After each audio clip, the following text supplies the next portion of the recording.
조갑제 TV 시청자 여러분 안녕하십니까? 2024년 3월 31일 밤 11시입니다.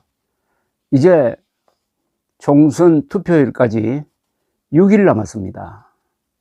4월 5일, 4월 6일 이틀간 사전투표가 있습니다. 그리고 4월 10일에는 본투표가 있습니다. 이제 총선 막바지입니다. 어제 오늘 여러 여론조사가 발표가 되었는데 일목요연하게 정리된 여론조사는 서울경제신문이 한국갤럽에 의뢰한 조사입니다. 이 조사는 아주 국민의 힘에 어두운 그림자를 던지고 있습니다. 윤석열 정부에도 마찬가지입니다.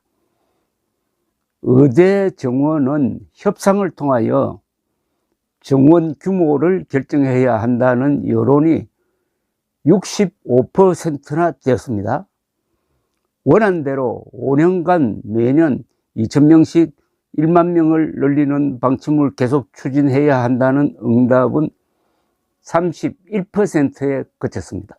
압도적으로 국민의 거의 3분의 2가 윤석열 대통령이 2,000명이라는 수치에 집착해가지고 일체의 타협을 거부하고 있는 데 대해서 노라고 했습니다. 그래서는 안 된다고 한 겁니다.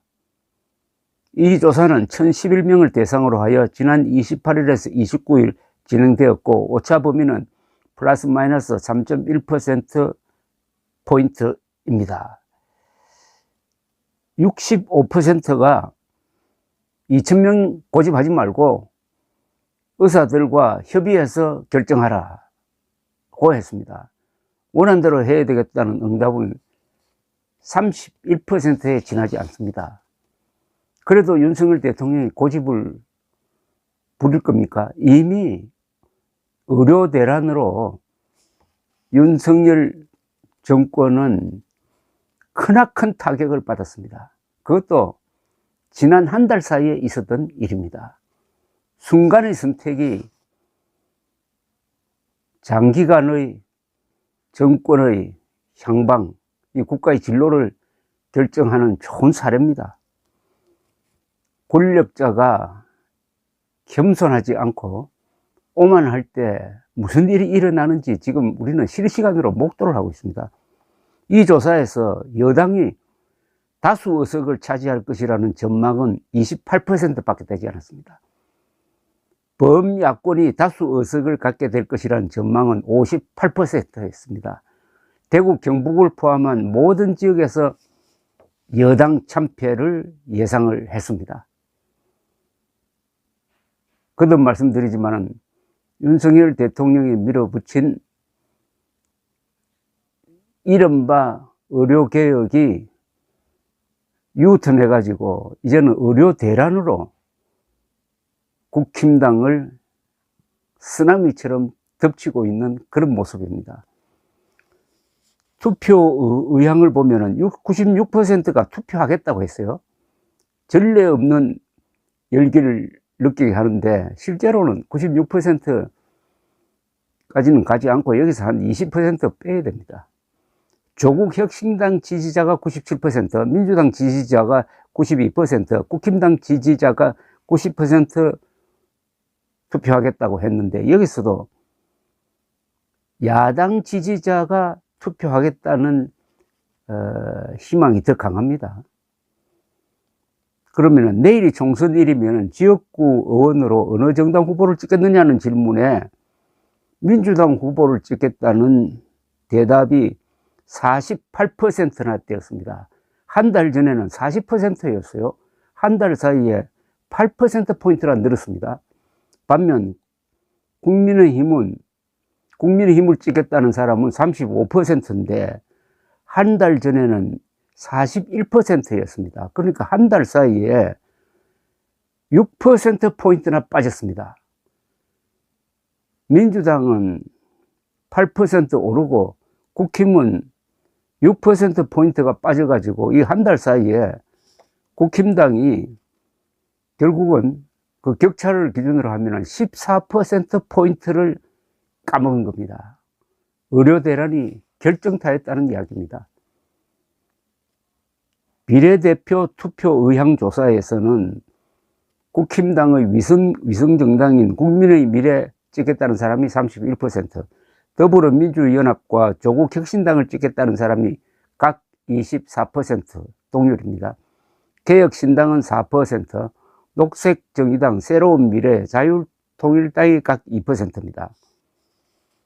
조국혁신당 지지자의 90%는 지역구에서 민주당 후보를 찍겠다고 하여 민주당과 조국당의 이른바 분진 합격 전략이 잘 먹히고 있음을 보여주었습니다. 이렇게 되면은 대충 제가 추정을 해보면, 추산을 해보면은 비례와 지역구를 합해서 전체 국회의원 의석이 300인데 그 중에서 민주당이 160석에서 170석, 국민의힘이 100석에서 110석, 조국혁신당이 15석 내외, 기타 5석에서 10석 정도로 예상이 됩니다. 범야권이 거의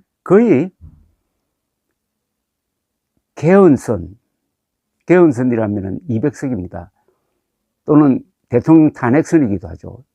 거기에 근접하는 압승, 여당으로서는 참패가 예상됩니다. 앞으로 물론 급변할 수가 있지만은 막판에 가서 이 정도의 차이를 뒤집기는 매우 어려울 것이다 하는 게 경험적으로 증명된다고 볼 수가 있습니다. 어느 정도 국힘당이 만회하느냐지 국힘당이 제1당이 될 가능성은 이미 사라졌고, 한동훈 위원장이 내세우던 종북청산도 불가능하게 되었고, 이 선거의 본질이 윤석열 심판으로 가버렸다, 윤석열식 검사정치 심판으로 가버렸다 하는 것은 부인할 수 없을 것이고, 이런 결과가 현실화되면은 한동훈도 차기 대통령 후보 레이스에서 많은 타격을 받을 것이다. 윤석열이 아마도 검사 출신 대통령으로서는 마지막이 될 것이다 하는 그런 감을 갖게 합니다. 감사합니다.